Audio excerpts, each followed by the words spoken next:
Vamos compartilhar a tela. Então, o nosso tema de hoje vai ser sobre exames complementares em terapia intensiva. Lembrando que o enfoque da disciplina é odontologia hospitalar, e a odontologia hospitalar ela atua diretamente na terapia intensiva. Os exames complementares, eles vão ser no âmbito de facilitar ou esclarecer o diagnóstico, mas a primeira pergunta que eu faço para vocês é a seguinte: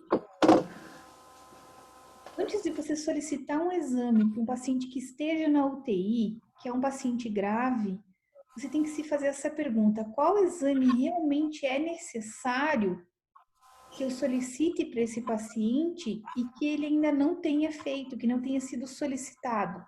Uma vez que o paciente está em terapia intensiva, ele está sendo acompanhado de uma maneira intensiva, como o nome já fala, 24 horas por dia por uma equipe grande de profissionais. Então, esse paciente é um paciente que ele é muito invadido, ele tem muitos acessos, sondas, né?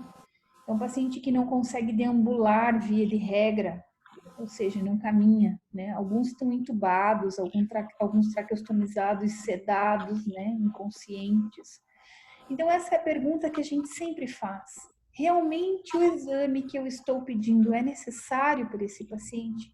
Se a resposta for sim, os exames eles vão atuar como métodos de diagnóstico ou de exclusão diagnóstica. Ou eles confirmam ou excluem uma hipótese diagnóstica.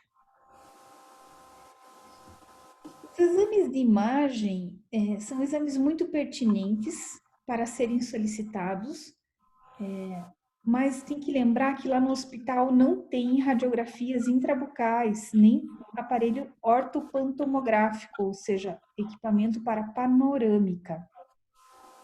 Então, os exames radiográficos que nós temos disponíveis são as radiografias extrabucais, Vatters e Hertz, que eu já passei para vocês, né? São as radiografias da face. E essas radiografias da face, elas apresentam uma vantagem porque o técnico ele consegue ir no leito e fazer a maioria das tomadas, tá? Ao passo que tomografias e ressonâncias magnéticas não podem ser realizadas beira-leito, tá? Uma ultrassonografia, o técnico também consegue levar o equipamento. Então, se forem imprescindíveis, eu gostaria que vocês refletissem da solicitação do exame de menos impacto para o paciente, em todos os sentidos, para o de maior impacto. E quando eu penso em remover um paciente da UTI para fazer algum tipo de exame, isso torna-se uma barreira bem significativa. Porque quando eu tenho que levar o paciente, eu tenho que levar todo esse equipamento que cerca o paciente e profissionais acompanhando esse paciente para a gente assegurar que ele tenha estabilidade do quadro mesmo, sistêmico, de respirador, batimento cardíaco, sedação. Então, isso realmente é um pouco complexo, tá? As indicações para a realização de exames de imagem na UTI por nós, odontólogos, seria para o diagnóstico de fraturas faciais, localização de corpos estranhos, por exemplo, um paciente ele sofre um acidente, tá? E tem estilhaço de vidro nos tecidos, tá? Então isso é a localização de um corpo estranho. Ou de outras partes do carro ou da moto que possam ter se desprendido, até resto de asfalto, pedra também a gente já encontrou dentro dos tecidos do paciente, né? Outra situação bem comum, e essa realmente é comum, é a obstrução, possibilidade de obstrução de via aérea por dentes, tá? Em traumas ou até mesmo na intubação do paciente, existe um risco grande de se deslocar dentes, né, no momento do trauma da intubação, principalmente se quem for intubar não tiver tanta prática, ou até mesmo se os dentes tiverem uma mobilidade já acentuada, né, por doença periodontal ou por um trauma que o paciente possa ter sofrido, existe um risco significativo desse dente ele ser deslocado para a via aérea e ser levado junto, por exemplo, até para o pulmão, faz uma pneumonia química, né? Então, essa é uma das indicações bem frequentes dentro da odontologia hospitalar. Tomografia computadorizada. A tomografia computadorizada do hospital é aquela tomografia helicoidal. Tá? Nós temos a possibilidade de fazer uma reconstrução tridimensional do crânio, como essa imagem que vocês estão vendo. Essa é uma tomografia encontrada no hospital, tá? E para que ela nos auxilia? Então, nesse tipo de imagem, você consegue detectar fraturas faciais, né? Por exemplo, paciente com degeneração temporomandibular, dor, quadro álgico, travamento da boca, você consegue evidenciar esse formato de côndilo, se tem alguma lesão ativa, lesões ósseas, diagnóstico diferencial de lesões agressivas, lesões tumorais. Então, a toma ela nos traz bastante recurso, certo? E a tomografia ela é de utilidade para a identificação de corpos estranhos, por exemplo, no pulmão, uma tomografia de tórax, eu vou conseguir encontrar uma calcificação que seria o dente no pulmão, por exemplo, tá? Mas não é o exame mais efetivo, ele tem um custo muito alto para isso, né? A gente deixaria para finalidades mais específicas. Essas tomos com contrastes de tecido mole, como essa que vocês estão vendo, são recursos que a gente tem no dispositivo, no aparelho, tá? No equipamento. Então, eu consigo aumentar ou diminuir esse contraste para evidenciar o que eu preciso. Então, nesse contraste de tecido mole, o que vocês acham que a gente conseguiria identificar aí com facilidade? Estilhaço de vidro a gente conseguiria? Sim, né? Porque o vidro ele tem uma densidade diferente da pele e do músculo, tá? Brita, asfalto também poderia ser identificado nesse contraste. Cintilografia óssea. Cintilografia ela é um exame efetivo que mostra a atividade de crescimento ósseo. A gente sabe que no adulto essa atividade ela não, na criança tem pontos, né, específicos de crescimento, mas no adulto crescimento residual ósseo, via de regra, indica patologia ativa, né? Nós, depois de um esqueleto formado, em processo de maturação finalizado, nós não temos que ter atividade de crescimento ósseo, tá? Então, é um exame confiável, só que ele tem radioatividade. Então, não é um exame que vai ser feito beira-leito, o paciente ele vai ter que ser deslocado, né, para fazer o exame, e vocês têm que pedir com moderação, tem que lembrar que esse paciente vai ser submetido a uma radiação intensa, a radioisótopos, né, toda vez que for solicitado. Então, o aspecto de uma cintilografia corporal é essa, tá? Onde marca escurinho, assim, ó, tá? É onde existe atividade óssea ou remodelação. No adulto existe remodelação. Então, nas articulações é bem comum a gente ver pontos de escurecimento nas vértebras, pois o osso está em constante remodelamento, né? Então, nos ossos da face, agora, pontos que nos interessam, por exemplo, essa imagem. Que região que é essa aproximada? Região pré-auricular de ATM, tá? Então, essa imagem que a gente vê principalmente unilateral é muito indicativa de crescimento ativo, tá? Principalmente à direita, certo? Esquerda e direita. Então, olha como eu vejo a diferença de contraste. Então, essa paciente, ela apresenta um crescimento ativo na articulação à direita. Eu sei que é articulação porque a gente que solicitou o exame, tá? Mas aqui a gente já vai começar a ver melhor.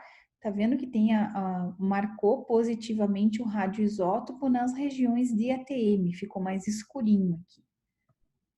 Ó, novamente, tá? E confirmo, certo? Bilateralmente, o crescimento, mais acentuado de um lado, inclusive. ok? Ressonância magnética. A ressonância magnética é um exame efetivo e na odontologia é muito utilizado para avaliação da articulação temporomandibular. A gente só tem que lembrar que a ressonância magnética, ela contrasta ao contrário da tomografia, né? Então aqui, por exemplo, seria o pavilhão auricular, o meato e o pavilhão auricular. Vocês estão vendo que cartilagem está corando mais clarinha, né? Então, a cartilagem do disco estaria aqui. Isso aqui é o tecido que envolve o disco, fibrocartilaginoso. Esse seria o côndilo, a cabeça da mandíbula, o meato acústico e a parte do cérebro. Aqui estaria o olho do paciente, todo o complexo, plexo venoso, tá? Isso é um T2. Aqui a gente consegue olhar mais uma vez. Então, para esse paciente, ele se encontra de boca fechada, a cabeça da mandíbula está bem dentro da fossa, por isso que eu sei que a boca está fechada, que seria a iminência articular, e o disco ele está anteriorizado em relação à cabeça da mandíbula. Esse disco ele teria que estar aqui em cima, certo? Então, um paciente de boca fechada encontra, o disco se encontra localizado anteriormente. Essa é um corte de boca aberta, né? Então, aqui está a iminência articular e o disco posicionado quase que em cima. Ainda está um pouquinho anteriorizado, né?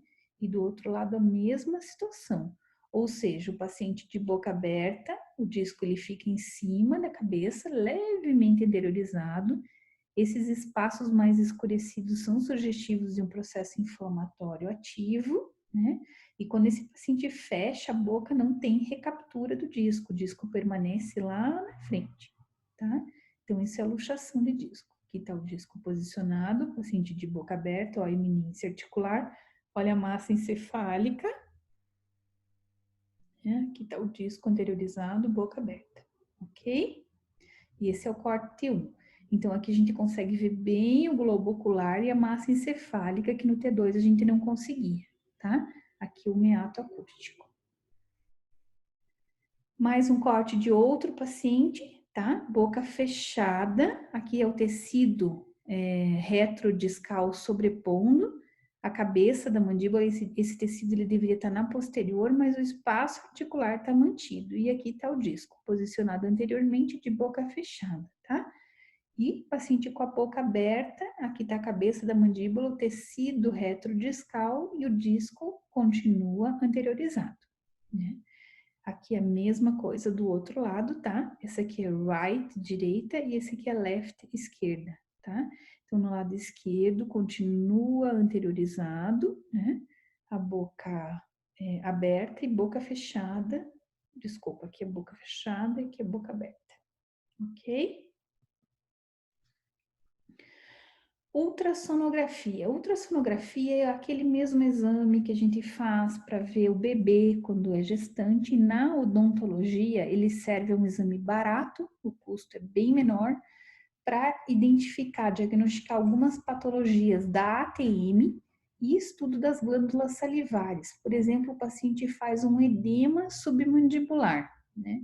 Você olha clinicamente e não tem raiz, resto de raiz dentária, não é sugestivo de um abscesso. Então, a hipótese seria de uma lesão de glândula salivar. Para isso, a ultrassonografia ela é muito efetiva na, na UTI, né?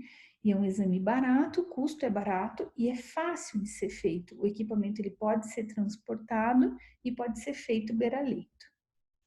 Então, essa é uma imagem de um cálculo de uma litíase na glândula salivar. Aqui está toda a glândula, a massa, e aqui está a lesão salivar. Exames laboratoriais.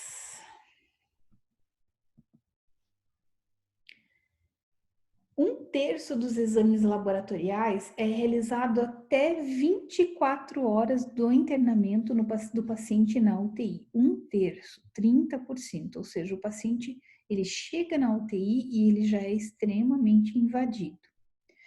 Via de regra, de 10 a 25 exames, tipos de exames, são os mais frequentes que são realizados no ambiente de terapia intensiva. Porém, sempre existem riscos relativos à solicitação desses exames. Os riscos mais frequentes são terapias equivocadas baseadas em resultados alterados. Isso é consenso na literatura que uma vez que o paciente entra na UTI, né, quer seja por estar na UTI, abalar, ou quer seja pela gravidade do caso mesmo, os exames, todos eles ficam alterados. A curva glicêmica altera, todos os resultados alteram. Então, sempre existe o risco do profissional tratar uma patologia que não existe, que é um exame alterado por conta do estado sistêmico do paciente. Né? Vocês conseguem entender isso? O paciente que entra na UTI é um paciente que já está debilitado, severamente debilitado, mas o ambiente de UTI, a pressão, o estresse da UTI, até o estresse de invasão mesmo tecidual, ele altera todos os marcadores desse paciente. Existe ainda o risco de flebotomia, né? O risco de hemorragia durante a flebotomia. A flebotomia é uma incisão para acesso central, né? E o risco de infecção pela introdução desses catéteres, quer seja nas veias, né? O acesso periférico, ou quer seja o acesso central. Sempre existe um risco de contaminação da agulha, né, ou do procedimento cirúrgico, do material cirúrgico para acesso e punção, venopunção. Os exames laboratoriais mais frequentemente solicitados são a gasometria arterial, eletrólitos, provas de atividade inflamatória, provas da atividade de coagulação e a microbiologia do ambiente de terapia intensiva. A gasometria arterial ela é realizada coletando-se uma amostra do sangue da artéria radial, ou seja, da artéria da mão, e nessa amostra vão ser medidos, aferidos o pH, a quantidade de oxigênio e gás carbônico e a concentração ácido-base. A gente sabe que esse equilíbrio ácido-base é fundamental, pois ele interfere na cascata de coagulação, no equilíbrio sistêmico, em todos os exames do paciente. Os eletrólitos mais frequentemente solicitados são o marcador de sódio, né? O sódio, quando ele está baixo, é inversamente proporcional à gravidade sistêmica desse paciente. Quanto mais baixa a dosagem de sódio, mais grave é o quadro do paciente. O potássio ele interfere diretamente na estabilização e marcadores de enzimas cardíacas. O magnésio na alteração em insuficiência renal, rabdomiólise. A rabdomiólise é um quadro de inflamação muscular severa, tá? É um quadro bem severo. E o uso prolongado de laxantes também pode alterar a taxa de magnésio no sangue. Cloro é um marcador, pois quando ele se encontra reduzido em pacientes, normalmente o paciente que tem emese prolongada, ele pode ter os valores das suas taxas reduzidas, e ele pode estar aumentado em paciente que se encontra em pós-operatório de cirurgias extensas, por exemplo, cirurgias cardíacas. O cálcio circulante, quando está baixo, ele está muito associado a processos infecciosos, associados à sepse, pancreatite, neoplasias e insuficiências hepáticas. Provas da atividade inflamatória. Essa velocidade de hemossedimentação é uma prova bem antiga, né, onde se coleta o sangue e se marca o tempo que leva para depositar as hemácias, né, no fundo do tubo de ensaio. É um exame antigo, mas ainda se usa e tem efetividade. A PCR, que é a proteína C reativa, é um indicador de processo inflamatório ativo ou infeccioso e de um trauma cirúrgico ou acidental.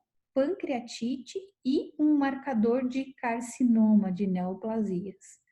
A interleucina 6, ela serve para avaliação de respostas inflamatórias ativas, respostas infecciosas, choque séptico e morte cerebral. E a procalcitonina é um marcador biológico para quadros infecciosos graves, como a sepse. Provas da atividade de coagulação. Tempo de protrombina, o TP, ele serve para monitorar a terapia com anticoagulantes. Por exemplo, o paciente que faz uso de um anticoagulante ou um antiagregante plaquetário, ele vai ter alteração no tempo de protrombina. Paciente com coagulopatias congênitas ou deficiência de algum dos fatores da cascata de coagulação, que vai ser o tema da próxima aula. Tempo de tromboplastina parcialmente ativada, que é o TTPA, serve para avaliar coagulopatias congênitas e hemofilias. As plaquetas, a taxa de plaquetas serve para controle de hemostasia. E o tempo de sangramento para avaliar o tampão plaquetário. O fibrinogênio é o primeiro fator da cascata de coagulação e ele está diminuído em quadros inflamatórios, em gestantes, obesos e nos pós-operatórios. Esses exames a gente conhece um pouquinho porque são alguns exames que a gente pede antes de fazer uma cirurgia na nossa rotina odontológica. Então, os anticoagulantes mais utilizados são o Marevan, alguns dos exemplos Marcomar, né, a varfarina, né, que é o Marevan. Eles agem diretamente na meia-vida plasmática dos agentes de coagulação e esses anticoagulantes, eles vão interferir dependendo da farmacocinética da droga e da quantidade do fármaco disponível no sangue. Então, por exemplo, quando existe uma lesão no vaso, quando vocês estão fazendo uma cirurgia lá, uma exodontia, né? Ocorre uma lesão vascular e começa a sangrar, né? Então, a primeira deposição ocorre uma ruptura no endotélio do vaso, na membrana do vaso, tá? E vai expor a luz do vaso, né? E aí vai começar a sangrar, né? E as plaquetas, elas vão ser imediatamente ativadas para serem depositadas e formar um tampão a fim de reparar o vaso. Se a lesão for pequena no vaso, as plaquetas elas se depositam imediatamente e conseguem fazer um tampão plaquetário que vai ser suficiente para estancar essa hemorragia. Então, via de regra, nas exodontias e nas cirurgias bucais, a nossa cascata ela se interrompe aqui, porque são pequenos acidentes vasculares, via de regra, né? A menos que o paciente ele tenha alguma deficiência nesses fatores de coagulação. Qualquer um dos fatores interfere na cascata da coagulação que a gente fala. Então, após a formação daquele tampão plaquetário inicial, inicia-se essa cascata de coagulação.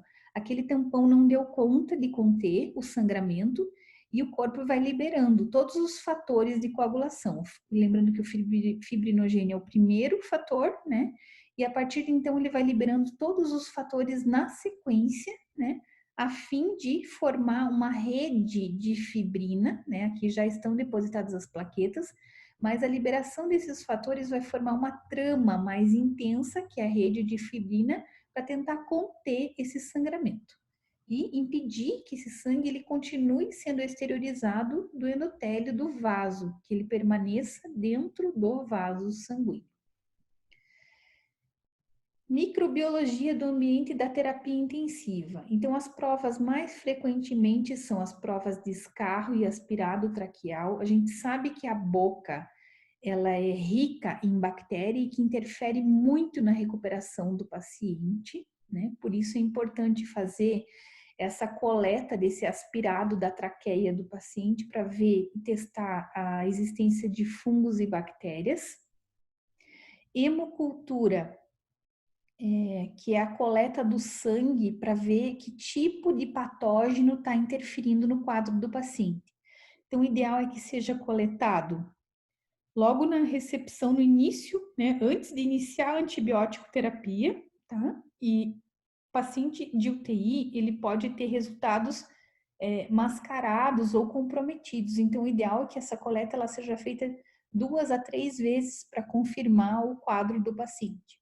Se o paciente iniciou antibiótico terapia, dê preferência para essa coleta um pouco antes de iniciar a próxima dose, para que essa dose do antibiótico ela já tenha sido absorvida pelo organismo, né? E as punções do líquor, que é para diagnóstico, que se destinam para diagnóstico diferencial de meningites.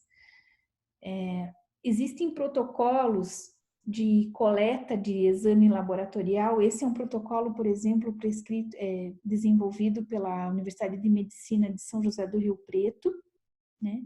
E aqui a gente pode ter uma noção do quanto esse paciente é invadido. Talvez vocês não tivessem essa noção, né? Mas o nosso paciente de UTI, ele, em média, é coletado, é puncionado para testes, né? Quer seja pelo acesso periférico para coleta de exames. Então, o exame de sangue é sempre feito pela coleta periférica, tá? Do paciente. O acesso central, né? De 25 a 40 ml de sangue por dia de internamento. Tem pacientes que ficam 30 dias, 40, 60 dias internados, né? O biofilme do paciente lá, imagine o paciente entubado, né? Ou traqueostomizado, porque depois de um tempo do entubamento, da intubação, ele tem que ser traqueostomizado, né? Então, é complicado. O paciente, ele é muito invadido, né? É complicado tudo isso. O paciente nosso, ele é um paciente muito invadido, então a gente tem que ter muito cuidado quando a gente vai abordar esse paciente, por mais que ele não esteja aparentemente consciente, esteja sedado, mas a gente não sabe ao certo quanto que ele tem de consciência. Então, o ideal é que a gente sempre chegue de maneira respeitosa a esse paciente, se dirija de uma maneira muito cuidadosa, levando o nosso melhor, nosso lado mais afetivo, porque são pacientes que realmente estão muito fragilizados, né? Pessoal, a nossa aula de hoje é isso, tá? Eu tô deixando aqui o meu e-mail para vocês. A continuidade seria o aspecto do hemograma, mas eu não consigo pelo tempo, né? A gente tem 30 minutos pelo Zoom na nossa conferência, então eu não consigo, tá? Mas eu, assim, agora eu tenho 3 minutos aí para responder as dúvidas e depois nós podemos abrir uma nova reunião para responder essas dúvidas.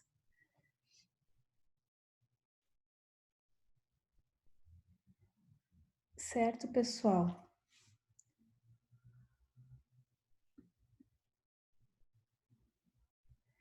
E aí, dúvidas?